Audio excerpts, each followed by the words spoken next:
I'm Amparo. And yes, you read that right. My sister threw her birthday party at my hotel without even asking me. She waltzed in like royalty, her fiancé's family in tow, looked me over once, then told the staff to throw that homeless woman out. Spoiler alert. That homeless woman was me.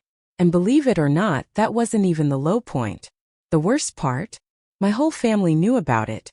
They were in on it and just assumed I'd foot the bill silently. The moment I pulled into the driveway of my parents' New Orleans home, that familiar family weight settled in my chest, like my body was bracing for impact before my heart could even react. It was early June. The sticky air hung thick with jasmine and crawfish. I hadn't been home in 5 months. Not because life got busy, but because I knew exactly how this would play out. My mother opened the door with that tight-lipped smile. "Amparo, darling, look at you. Still dressed in black," she said, air-kissing near my cheek. "You know, a little color wouldn't kill you," she added with a fake laugh. "Hi, Mom." Dad was already halfway through his lasagna at the table, staring intently at his plate like world peace could emerge if he just concentrated hard enough. And then there was Celine. She was draped across the love seat like she was being photographed, wrapped in a designer outfit I bet she didn't pay for. That smirk on her face. I'd seen it my whole life. "Well, well," she said, standing up. "New Orleans's favorite mystery woman returns. Finally done alphabetizing your spreadsheets." I didn't respond, just nodded and sat across from her. The table was set with Mom's best china, usually reserved for holidays, family dramas, or big reveals. That should have been my clue. Dinner was dull. Mom chirped about the weather. Dad mumbled something about traffic, and Celine took a mid-bite selfie at an angle that conveniently left my face out of the frame. Honestly, I should have left right then. Instead, I picked at the bread and told myself it was just dinner. Then she stood up. "I have something exciting to share," she said, raising her glass with a grin. "My 33rd birthday is coming up, and it's gonna be iconic. Like Kardashian level." I kept chewing. She launched into the details. "I found this amazing rooftop in the warehouse district. Champagne fountain. Live band. Drone shots, horse-drawn carriage. Think Paris but with better lighting." She paused dramatically. "Total cost? Just under $150,000. I almost choked. I put my drink down. She didn't even blink. "So you," she said, pointing directly at me. "Make it happen. Come on, sis. It's not like you're using your money for anything important." Silence. Even the ceiling fan seemed to have stopped. I looked at Mom, expecting her to shut it down. Instead, she tilted her head and said, "Honey, it would really mean a lot to your sister. You've been so fortunate lately. Isn't it time to give back a little?" Dad didn't even look up. He just kept chewing. That's when it hit me. The truth. I wasn't family. I was a checkbook. The anger caught in my throat like a stone. I left before I exploded again. Back at my house, I poured a glass of wine at the kitchen island, trying to scrub the night from my mind. Then my phone buzzed. It was Lena, my COO, the only person I trusted to spot bullshit a mile away. "Check Celine's Instagram story." I opened it, a split-screen post. On one side, her sipping champagne next to her event planner. On the other, a video of my beat-up car pulling into the driveway, windows down, paint faded. The caption, "When your rich sister lives like she's in witness protection." The comments were already rolling in. At least she's not pretending to be someone she's not. That house was practically a panic attack with a roof. The audacity. She drives that. I froze, eyes glued to the screen. I clenched my jaw so tight I thought a tooth might pop out. I wanted to scream. I wanted to reply to every single person in the comments. To blurt it out. Everything I'd built, what I owned. How I'd worked for every penny with my own 2 hands. But I didn't. I just kept staring. Does she really think this is about a birthday party? She has no idea the storm she just unleashed. 2 days passed. I ignored everyone. Didn't answer any calls or texts from my family. Celine even offered to throw my phone in the Mississippi. And honestly, I wasn't against the idea. Instead, I turned off notifications and buried myself in zoning paperwork and budget sheets. My hands moved, but my chest wouldn't open. That stupid video was still there. It was still gaining traction. Still generating laughs from people who had no idea who I was. People who thought it was hilarious that I drove an old car and didn't flaunt wealth like I'd stolen it off a yacht. She's not going to let up, Lena said, tapping her fingers on the table. I know, I said. But she's not who I'm watching. She raised an eyebrow, but I didn't say anything else. I'd seen it building slowly, in tiny cracks in the foundation. Now the wall had blown wide open, and the rot behind it was spilling out. That afternoon, I was reviewing vendor contracts when I noticed a figure through the frosted glass of my office door. My stomach dropped. My mother never scheduled visits. She walked in like she owned the building. Arms loaded with stuff. Thought I'd swing by, she said, dropping a Tupperware container of banana bread on my desk. Still no receptionist? You should brighten this place up a bit. I forced a smile. Hi, Mom. She sat down like she had a meeting. You work too much. Just like your father. Though money wasn't his forte. You got that from me. I didn't say a word. I could feel her sizing me up, but I didn't call her on it. Then Celine pulled a cream-colored envelope from her purse like it was nothing. Brought you something to look over, she said casually, like it was a recipe. Or maybe a holiday card. I opened it slowly, not expecting much. Maybe a thank you note for dinner. But it wasn't a note. It was a printout. A budget plan. At the top, Celine's 33rd dream event. Halfway down, venue contribution, Amparo Calder, $150,000. Underneath, confirmed. My mouth went dry. Confirmed? I blurted before I could stop myself. Who confirmed this? Celine's smile didn't even waver. Honey, no need to be dramatic. You know Celine can't afford this. And your father and I are retired. She's your sister. I put the paper down like it might burn the desk. She dragged me online. I was being mocked. She ridiculed my life. She's just going through something. I stared at her. You want me to fund a party for the same person who turned me into a meme? I'm not asking you, she replied, cool and collected. I'm showing you the plan. I've always been the reliable one. This is just expected. And there it was again. Expected. Not requested. Not discussed. Just assumed. I picked up the banana bread and handed it back to her. I appreciate the banana bread, I said, my voice cold. She looked like I'd punched her. Don't be like this, Amparo. You're overreacting. I think you've forgotten what dramatic really means, I said. She stood up, smoothing her blouse like she'd won something. Let me know if you want the planner's contact. She's great. Very boutique. And she was gone, leaving behind her perfume. And that damn envelope. I didn't shred it. Didn't scream. I walked over to the window. Stared out at the street, jaw locked again. They never asked. They just decided. Like silence could be bought. I stood there for a while, I don't even know how long. Just staring. The sun sank below the buildings, and I didn't even register the darkness. Eventually, I switched off the lights. Walked through the empty house, ending up in the kitchen. The banana bread was still there, wrapped in plastic like a twisted offering. I stared at it like I might bite that recipe right back. She used to bake it whenever I got sick. I used to think that meant something. Now it just felt like a sugar-coated check. I poured a glass of wine, opened my laptop and tried to think about anything else. Literally anything. Lease renewals, plumbing logs, payroll, anything. But my fingers stayed still. My eyes fixed on the screen until the words blurred. And then it hit me. I was 10. Hospital bed. Scratchy white sheets. Beeping machines. A virus. It knocked me down for a week. And Mom never left. She curled up in that awful recliner. Still wearing her coat. Barely breathing. You're the reason I'm strong, she whispered one night, stroking my hair. You saved me from myself, Amparo. I remember looking at her wide-eyed. So small and scared. The next night, I heard her arguing with Dad on the phone. Furious that he'd brought the wrong insurance paperwork. We'd poured our whole lives into her. She'd broken. I quit my job, Martin. You're working night shifts like a damn mule. I don't care what it costs. We're not leaving her in some awful facility. Then she hung up and turned to me with that same soft smile, like none of that had just happened. We've given up a lot for you, honey. Just promise you'll never forget it. Okay. I was 10.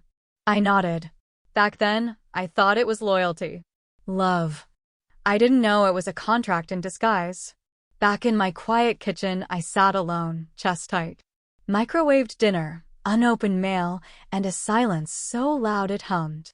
No one was asking how I was. Just what I could offer. It wasn't concern, it was expectation. Disney. And they unfurl the receipt of their sacrifices. Guilt was always their invoice. I started to remember more. College meetings where I was expected to be quiet about careers being skipped while I pulled night shifts. Holidays where my gifts were earned. Wow, not bad for someone who's still single. Every sacrifice deserved applause, except mine. I opened a draft email to my mom. Polite. Measured. Thank you for coming over. I wish things had been handled more openly. I deleted it with a swipe. Then I walked to the freezer. Tucked the banana bread right between the frozen peas and half a bottle of vodka. Closed the door without blinking. I'm not your debt to collect, I said quietly. I'm not your redemption story. No tears. No smirk. But for the first time in a long time, I felt grounded. I used to think being needed meant being loved. Now I'm not so sure. The next morning, I was back at my desk before the coffee shop across the street even flickered on. Barely slept. But I didn't feel tired. I felt focused. Like my body decided emotions were inefficient. Just straight lines from now on. Client emails. Flower orders. Fall wedding requests. All background noise until Lena walked in, holding a manila envelope like it was ticking. Courier dropped this off 10 minutes ago, she said, her voice flat. From Celine's fiancé's assistant. Urgent. But guess whose name is on it? She dropped it on my desk. My full name printed in an elegant serif font, right beneath the Monroe Events Group logo. I opened it slowly. Inside, a glossy contract packet. Thick paper, gilded tabs. Venue, Celine's Epic 33rd, which I'd never heard of. Location, Imperial de la Maison. A flashy rooftop spot downtown. Family contact section. Amparo Calder. Signature required. It didn't click until page 6. Tucked away in fine print. Liability clause. If primary holder fails to pay within 30 business days, designated family contact assumes the bill, including fees, penalties, and even legal expenses. I blinked. Read it again. Then I laughed. Dry. Short. Did she really think I wouldn't read this? I said. Lena crossed her arms. She thought guilt would sign it for you. My fingers twitched. Not hard enough to crumple the page, but hard enough to feel the reject. I stayed quiet. There was no need to say anything. I tucked the contract in my drawer. Filed it away mentally. Evidence. You know, I said. If she managed her money with this much energy, she wouldn't need a backup wallet with my face on it. Lena raised an eyebrow. You want me to shred it? No. Let her wonder. I opened my email, drafted a new message. No greetings, no sugar. Subject, contract request. Body, we do not process documents sent through emotional channels. All future communications must be directed through our legal department. Unsolicited contracts will not be acknowledged. M. Calder. Sent. Then I opened my calendar. Next week. New recurring event. Title. Monitor Celine's finances. Family. I stared at the screen, then whispered. That's the last time I get caught off guard. This wasn't heartbreak anymore, or betrayal. This was business. And in business, I don't yell. I build walls high enough to echo in people's bones. Saturday mornings at Somerset used to be my calm. Clipboard in hand, I'd walk the halls like a conductor, tuning an orchestra before the show. But this morning, something felt off. I could feel it in the air. Lena walked behind, scanning her tablet. She stopped by the mirrored hallway, frowning. Did you approve White Gardenias for the Beckwiths next weekend? No, I said. I haven't touched next weekend's schedule. She frowned. Well, someone did. The request is in. Along with ice sculptures, candles from Provence, and a special permit for live music. I walked closer. Read it. I wouldn't, I muttered. Lena tilted her head. I might. We headed to the records room. I bypassed the third-party system, pulled up the logs. There it was. Somerset package, Grand Lux. External booking. Date, Celine's birthday weekend. No call. No email. No warning. She booked my venue like it was an Airbnb. Like I didn't exist. She's cornering you, Lena said. If the party's already arranged, canceling it looks petty. It was bold. Desperate, but bold. I didn't say a word. I just pulled up last night's security footage. And there she was. Celine, teetering on stilettos too high for the cobblestone, walking through my ballroom like it was center stage. Laughing, gesticulating wildly, deep in conversation with a wedding planner I'd never seen before. She spun dramatically, arms sweeping wide as she pointed towards the terrace, like she was giving a tour of her kingdom. She acts like she already owns the place, Lena muttered beside me. I leaned back in my chair, arms crossed, gaze fixed on the screen. Does she really think I won't confront her publicly? And no, I added, don't say anything else. She knew better than to disturb that kind of quiet. She thought this was still about image, social games, vague appearances. But this was my terrain now. And I made the rules here. Don't cancel anything, I said finally. Not yet. Lena gave me a long, questioning look. You're going to let her do it? I'm going to let her dig her own grave. I opened a blank folder. Titled it, Unauthorized Event. Subfolder, Communication. I was going to document everything. She wants this party to be her crowning glory? I said, my eyes narrowing. Then let's make sure she bleeds for every inch of it. Lena smirked. You want a paper trail? I want a mountain. We walked back to the lobby. The team was busy setting up for a bridal brunch, oblivious to the war brewing beneath their feet. This wasn't about flowers or menu choices anymore. It wasn't about birthdays. It was about a legacy. The name on the door, and on a quiet Wednesday afternoon, that became crystal clear. I was working from home. Office windows cracked just enough to let in the scent of gardenias from the yard. For once, I was in my element, organizing contracts, tweaking floor plans, quietly sipping my second coffee. Then my phone buzzed. Lena, check ballroom camera 3. It's happening. No questions asked. I clicked straight to the live feed. Somerset's ballroom appeared on the screen. Gleaming chandeliers, gilded sconces glowing softly. Then I saw her. Celine, striding across the marble in 4-inch heels, already yelling. This is the color scheme? Are you joking? This looks like a school dance. She flung her arms at the decorator, who froze beside an unfinished centerpiece. The florist winced as Celine ripped a rose from the vase and threw it on the floor. This is supposed to be luxury. It's depressing. My followers are going to roast me. A young staffer walked past, arms full of royal linen. Celine snapped her fingers at the linen girl. That's not what I ordered. Does anyone here even know how to read? The girl hesitated, clearly nervous, her English not fluent. She smiled shyly and kept walking. Celine rolled her eyes. Unbelievable. This place is run by amateurs.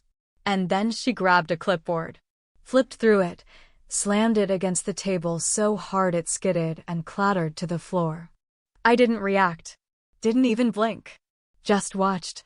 That's when Lena walked in. Calm. Shoulders back. Face unreadable. This is a private venue operating under contract.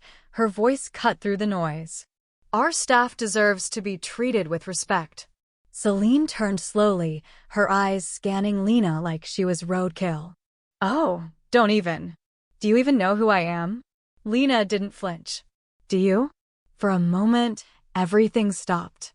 Then Celine scoffed. Muttered something about ungrateful workers and having her lawyer on speed dial. But I wasn't listening anymore. I'd heard enough. I leaned back, watched her stomp out of frame. Then I rewound it. Watched it again and again. Her voice, her face, her arrogance. All recorded. Minimized the footage, opened the waiting folder on my desktop. Response. Incidents. Inside, a file. Section 3.2 of the client policy spelled it out, clear and simple. Abuse towards staff. Defamation of venue. Damage to property. Intent. Each box checked. Dragged the video directly into the evidence folder. She thought she was playing dress up in secret, but she practically handed me the match and the gasoline. She didn't even know it. 2 days later, the Somerset Ballroom looked like something out of a luxury wedding blog. Fresh orchids lined the staircase like it was a royal arrival. Gilded chairs, ivory tablecloths, chandeliers catching the light like they knew the plot. Celine made her entrance like the lead in a Hollywood period drama. Hips swaying, laughter trilling. Beckham followed, polite but vacant-eyed. Her soon-to-be-in-laws, the Monroes, trailed in with the air of people who assess rooms by the silence they command. Celine gestured to the staircase. Isn't it perfect? It's a legacy venue. The owner works with high-profile clients. Very exclusive. Mrs. Monroe raised an eyebrow. And who's the owner? Celine gave a too-wide smile. We have connections. Mr. Monroe laced his fingers. So you don't know? Before Celine could deflect, Lena intervened, tapping her tablet. The soft music faded. Silence fell, and I began my descent. My heels clicked against the marble, steady and measured. Every face turned towards the steps. I stopped halfway down, looked directly at Celine, gave her a small, tight smile. Then I kept walking. Welcome to Somerset, I said, extending my hand to Mrs. Monroe. I'm Amparo Calder, the owner and creative director of this estate. Mr. Monroe blinked. Mrs. Monroe raised an eyebrow, but not in disapproval. Intrigue. And Celine? She looked like gravity had vanished beneath her. You own this place? She stammered. But you live in that little house. I turned to her, calm and steady. A smart businesswoman doesn't flaunt her wealth. She builds it, brick by brick, and lets the results speak for themselves. Mrs. Monroe smiled slowly. How refreshing.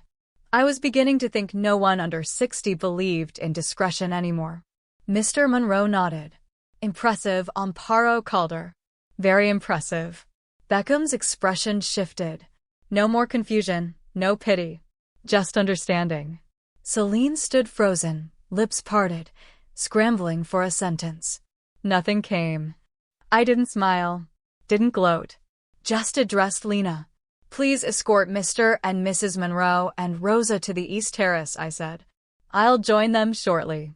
Lena nodded smoothly and led them away. Celine hesitated, fists clenched, breath shaky. I walked past without looking. For the first time, I didn't need the applause. The moment was mine. We stepped out onto the terrace. Unhurried, calm, undisturbed. The Monroes surveyed the gardens with the kind of poise that only comes from generations of knowing how to look impressed. Near the fountain, Mrs. Monroe pulled me aside. Celine hovered nearby, desperately trying to edge back into the moment. You built all this? Mrs. Monroe asked. From the ground up, I replied. She inhaled slowly, studying me with that look only seasoned women seem to master. Part appraisal, part silent approval. You're the kind of woman our family respects. Stable. Capable. The real thing. From behind us, Celine's voice cracked through the moment. Mrs. Monroe, wait. Can we talk? She sounded small, like the little sister she was, buried under years of pretending otherwise. Mrs. Monroe didn't even flinch. Mr. Monroe cut in just then, placing a firm hand on Beckham's shoulder. Perhaps you want to reassess your priorities, he said simply. Beckham looked at Celine, then at me. Didn't say a word. But the silence? It wasn't protecting her. It was revealing everything. Celine crumpled in the hallway as they walked away. Against the mirror, sliding down the wall, makeup smeared, voice cracking into a sob. I didn't pause. Didn't linger. Walked past, shoulders straight, heel steady, heart unreadable. That night, I came home and left every light off except the kitchen. The quiet didn't feel empty anymore. It felt earned. I was sipping tea when my phone buzzed. A single text from my dad. "Can we talk?" I hesitated. Then I called. He answered immediately. Amparo. I didn't respond. Just waited. Maybe don't push it anymore. Okay. It's still her birthday week. That's what I needed to say. You didn't handle this with dignity. I'm not proud of you. Just don't stir the pot. Because it's her week. I laughed quietly into the phone.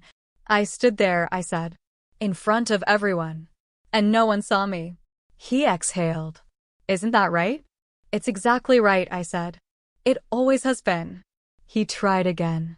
We just want to keep the family together. I cut him off. It's never been together. It's been stacked around Celine like a house of cards. He didn't argue. I'm not angry, I said calmly. I'm just done. For a while. You don't mean that. I do. I hung up, slid the phone into the drawer by the sink and closed it quietly. Outside, New Orleans flickered against the dark. Faint jazz drifted from a nearby bar. The kind of music that makes your chest ache and expand at the same time. I stood there, not waiting for a knock, not waiting for a call, just breathing. I didn't lose my family. I just stopped waiting for them to show up. 2 weeks passed. No drama, no grand apologies. Just stillness. Not the kind of quiet that echoes. The kind that settles. I was at the kitchen table sorting contracts, sipping lukewarm coffee when I saw the email. Subject, sorry. From Martin Calder. I clicked before I could hesitate. You were right. I should have stood up. Sorry. That was it. No excuses. No shifting blame. No, but your sister. Just one late, but clear line. I read it 5 times. Then I deleted it. But I smiled. Somerset hadn't slowed down. If anything, it was gaining momentum. 3 weddings next month. 2 corporate galas. A major fundraiser with press sniffing around. I was getting calls from planners in 4 states now. Lena walked in, tablet in hand. We have a request from Mrs. Monroe's niece, she said, tapping the screen. She asked for you. By name. Of course she did, I said. We'll take care of her. I meant it. Later that day, a wedding blog pinged a notification to my phone. Influencer event cancelled. Somerset rejects connection. Rumors swirl. So are luxury events just smoke and mirrors? The crumbling of a no-name brand. But I didn't need them. That night, out of pure curiosity, I checked Celine's socials. Her last video was still there, but something had changed. Low lighting. Bare face. No soundtrack. Comments disabled. She stared into the lens for almost 2 minutes before she said anything. I didn't finish it. Not because it hurt, but because I didn't need to. There was no victory in it. No rage, no passion. Just air. I closed the app, flipped the phone face down. Walked outside, wine glass in hand. The porch was cozy, bathed in the golden hush of the setting sun. The neighborhood was quiet, except for the rustle of wind through the old oak trees. I'd driven past my parents' house earlier. Paused for a moment, but didn't stop. Not out of resentment. I just didn't feel tethered to it anymore. There was a time when I believed peace came after the apologies. After justice, even the score. After the masks came off, and